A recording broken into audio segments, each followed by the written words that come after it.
A ver, ¿cómo se gana una elección hoy en día cuando los votantes están ya de vuelta de todo, hartos de la política de siempre? Pues hoy vamos a meternos hasta la cocina de una campaña que parece que encontró la respuesta. Vamos a desgranar la estrategia del hacedor, que fue ideada por el publicista Mauricio Sandoval para el candidato Víctor Hugo Figueroa. Veremos cómo se las apañaron para conectar con un electorado que estaba básicamente frustrado. Venga, vamos al lío. Nuestro viaje empieza por el principio de todo. Hay que entender a fondo el cabreo general que la campaña tenía que solucionar. Después veremos el plan que se sacaron de la manga, cómo lo llevaron a la práctica y al final la gran pregunta. ¿Qué podemos aprender de todo esto? Es que, antes de lanzar ni una sola propuesta, cualquier estrategia que se precie empieza con un buen diagnóstico. Para que esta campaña tuviera alguna posibilidad, el equipo tuvo que hacer una inmersión total, entender qué sentía la gente de verdad y cuál era el problema de fondo que conectaba y a la vez diferenciaba a las distintas comunidades de la región. Y aquí viene lo más interesante. El punto de partida no fue un programa político ni una ideología. Fue una emoción potentísima y que estaba por todas partes. La frustración. Entender eso, esa sensación, fue la auténtica clave para empezar a construir todo lo demás. Lo que este análisis revela es que la frustración no era un bloque uniforme, ni mucho menos. Cada comunidad tenía su propia herida. En Concepción, por ejemplo, la gente estaba hasta las narices de un liderazgo ineficaz. En Talcahuano era una sensación de abandono total. En Coronel, una desconfianza ya crónica, de no fiarse de nadie. Y en San Pedro, la impaciencia por un crecimiento totalmente caótico. El reto era enorme, hablarle a todos, pero tocando la fibra sensible de cada uno. Bueno, con este mapa de emociones sobre la mesa, la pregunta es ¿y ahora qué? ¿Cómo se responde a esto? Pues aquí es donde la estrategia entra en juego. Vamos a ver cómo convirtieron este diagnóstico en un plan de comunicación que era básicamente un traje a medida para este panorama tan complejo. Y ojo, un dato clave. El arquitecto de todo esto no fue un estratega político al uso, de la vieja escuela. Fue un publicista creativo, Mauricio Sandoval. Y su enfoque fue totalmente distinto. En vez de empezar con la retórica y los discursos, empezó analizando lo que sentían los votantes. Primero escuchar y solo después hablar. Y de todo ese análisis nace el concepto que es el corazón de la campaña. Decidieron que Víctor Hugo Figueroa no iba a ser un político más, iba a ser el hacedor. Una identidad construida sobre una idea súper simple pero muy potente. Se acabaron las promesas, hablemos de resultados que se puedan demostrar. Hablemos de alguien que simplemente hace las cosas. Y para levantar esta identidad de hacedor, siguieron 4 pasos muy claros. Primero, lo fundamental, anclarse en una prueba real, la transformación de Penco. Segundo, definir su papel con un verbo que es pura acción, impulsar. Tercero, crearle una identidad política de centro, muy enfocada en colaborar. Y por último, unirlo todo bajo un eslogan que fuera potente y fácil de recordar.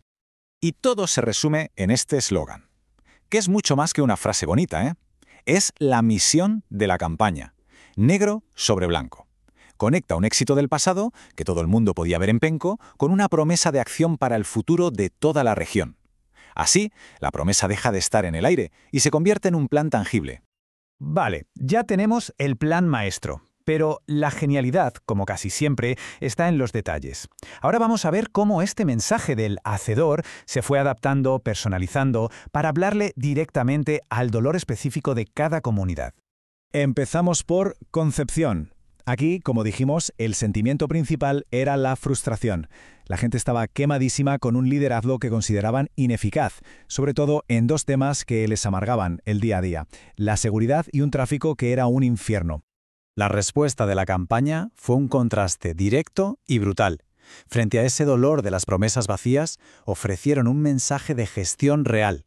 La idea era muy clara. Se acabó la palabrería, es hora de solucionar problemas de verdad con acciones de verdad.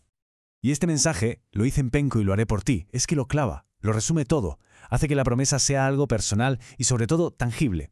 La transformación de Penco ya no es un dato en un folleto, se convierte en una garantía. Ahora cambiamos de tercio y nos vamos a Talcahuano. Aquí la emoción era otra. No era tanto la frustración con los de casa, sino una sensación muy profunda de abandono por parte del gobierno central.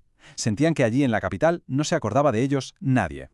Y aquí el mensaje, lógicamente, cambia. El candidato ya no es solo el que resuelve, sino que se presenta como el aliado estratégico, la persona que sabe cómo moverse en las altas esferas para conseguir financiación y para hacer de puente con el poder central. Lo brillante aquí es ver cómo el eslogan principal se adapta. Se mantiene la prueba irrefutable de Penco, pero se conecta directamente con el objetivo de impulsar Talcahuano. Esto demuestra una flexibilidad tremenda en la estrategia, que es capaz de usar un mismo núcleo para dar respuestas totalmente personalizadas. Muy bien, entonces, ¿cuáles son los cimientos que hacen que toda esta estrategia se mantenga en pie? Pues todo se reduce a unas pocas reglas fundamentales, pero que son claves para construir confianza. Si tuviéramos que sacar el manual de comunicación de la campaña, la palabra clave sería autenticidad. Y esto se traducía en principios súper claros. Hablar como un vecino, no como un político. Si te critican, dar la cara con transparencia, no esconderse, basar cada cosa que se dice en una prueba tangible, una aquí está, que nadie pueda discutir, y sobre todo, buscar unir a la gente con soluciones, no dividirla con ideologías. Y esta frase lo resume todo a la perfección.